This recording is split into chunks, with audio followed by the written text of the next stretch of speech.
महाराष्ट्र में अक्टूबर 2024 में विधानसभा चुनाव प्रस्तावित है। ऐसे में चुनाव आयोग सितंबर के पहले सप्ताह में कभी भी चुनाव की तारीखों का ऐलान कर सकता है। इस बीच चुनाव की तैयारियों में जुटे महायुति गठबंधन में सीएम फेस को लेकर घमासान मचा हुआ है। वहीं शिवसेना, एनसीपी और बीजेपी तीनों की ओर से लेकर अलग अलग दावे किए जा रहे हैं। हालांकि तीनों ही दल इस बात पर एक राय है कि इस बार का विधानसभा चुनाव सीएम एकनाथ शिंदे के नेतृत्व में ही लड़ा जाएगा।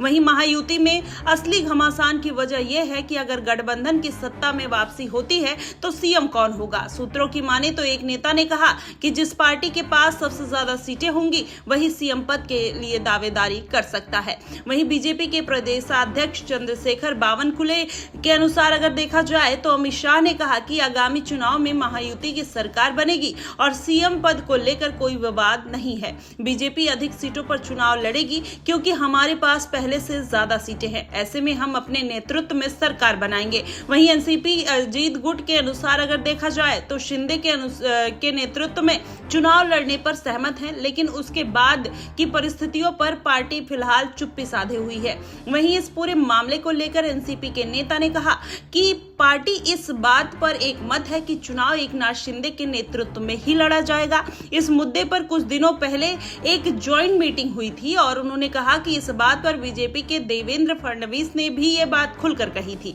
लेकिन चुनाव के बाद क्या होगा इसको लेकर अभी भी बात करना थोड़ी जल्दबाजी हो सकती है। वहीं अगर देखा जाए तो महायुति की 4 सीटों के बंटवारे को लेकर सहमति नहीं बनी है। जानकारों की माने तो 288 सदस्यों वाली विधानसभा में बीजेपी 150 से अधिक सीटों पर चुनाव लड़ने का दावा कर रही है, जबकि अजीत पवार एनसीपी भी 100 सीटों पर दावा ठोकती हुई नजर आ रही है। वहीं एकनाथ शिंदे की शिवसेना भी 100 सीटों पर चुनाव लड़ने की बात कह चुकी है। ऐसे में सीट बंटवारे को लेकर भी तीनों दलों के बीच रार छिड़ी हुई है। अब देखना दिलचस्प होगा कि क्या वाकई में भारतीय जनता पार्टी महाराष्ट्र में वही स्थिति दिखा पाती है जो इस बार के लोकसभा चुनाव में कहीं ना कहीं बीजेपी की खराब हालत की वजह से एकनाथ शिंदे का सहारा लेकर सरकार बनाना पड़ा। अब ऐसे में अजीत पवार ने जिस तरीके से पेच फंसा दिया है, वो एक सीट जीतने के बाद भी जिस तरीके से दावा कर रहे हैं कि उनको 80 से 90 सीटें महाराष्ट्र में चाहिए, अगर वो सीटों के लिए ये दावेदारी नहीं छोड़ते हैं तो जाहिर तौर पर